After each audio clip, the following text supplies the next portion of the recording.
இன்றைக்கி எங்கள் வீட்டு ஸ்டைல் ஆலு மட்டர் பன்னீர் எப்படி பண்ணுறது அப்படிங்கிறத பார்க்கலாமா. முதல்ல ஒரு பேனில் எண்ணெய் போட்டு எண்ணெய் லைட்டாக சூடானோடனே 200 கிராம் போல் பன்னீர் க்யூப்ஸாக நறுக்கி வச்சதை சேர்த்து ஒரு பரட்டிக்கிறேன். இதில் மஞ்சள் தூள், நம்ம வீட்டில் நார்மலாக யூஸ் பண்ணக்கூடியதான சாம்பார் தூள், சீரகத்தூள், தனியாத்தூள், கரம் மசாலா, கொஞ்சமாக மிளகுத்தூள், இந்த பன்னீருக்கு மட்டும் தேவையான அளவு உப்பு சேர்த்து நல்ல மீடியம் ஹீட்லேயே அடுப்பை வச்சு நல்லா அந்த பன்னீரை வறுத்து எடுத்துடலாம். அந்த பன்னீரோட டெக்ஸ்சர் அப்படியே சாஃப்டாக இருக்கணும், நல்லா வறுபட்டுருக்கணும், பட் அது ரொம்ப சாஃப்ட் டெக்ஸ்சரோடு இருக்கணும். அடுத்தது தோலி சீவி இந்த மாதிரி க்யூப்ஸாக நறுக்கின உருளைக்கிழங்கு அந்த பேனில் சேர்க்குறேன். மஞ்சள் தூள், காஷ்மீரி சிவப்பு மிளகாய் தூள் இதுக்கு சேர்க்குறேன்.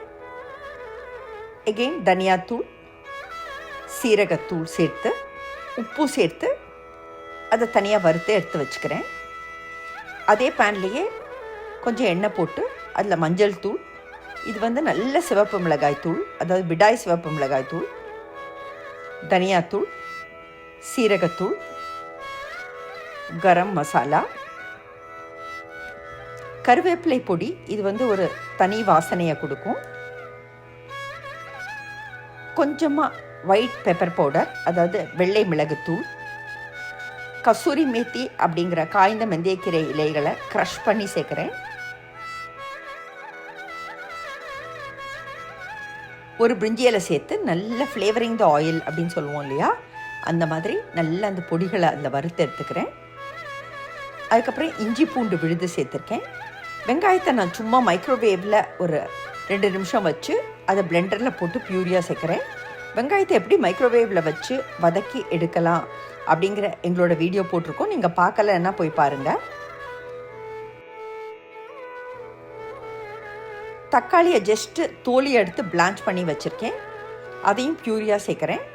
அப்படி சப்போஸ் வெங்காயத்தை உங்களுக்கு மைக்ரோவேவ் அவனில் செய்யக்கூடிய ஃபெசிலிட்டி இல்லைன்னா நீங்கள் வெங்காயத்தை எண்ணெய் போட்டு கூட வதக்கிக்கலாம்.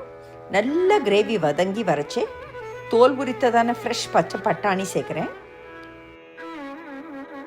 நம்ம தனியாக வறுத்து வச்சுருக்கிறதான பன்னீர் முதல்ல, அதுக்கப்புறம் உருளைக்கிழங்கு சேர்த்து எல்லாத்தையும் அப்படியே ஒன்று சேர கொதிக்க விடுறேன். இந்த தனித்தனியாக பன்னீரையும் உருளைக்கிழங்கையும் வதக்கி அதுக்கப்புறம் கிரேவியை தனியாக வதக்கி எல்லாத்தையும் சேர்க்கறதானது அப்படியே ஈவன் டிஸ்ட்ரிபியூஷன் ஆஃப் ஸ்பைசஸ் இருக்கும்.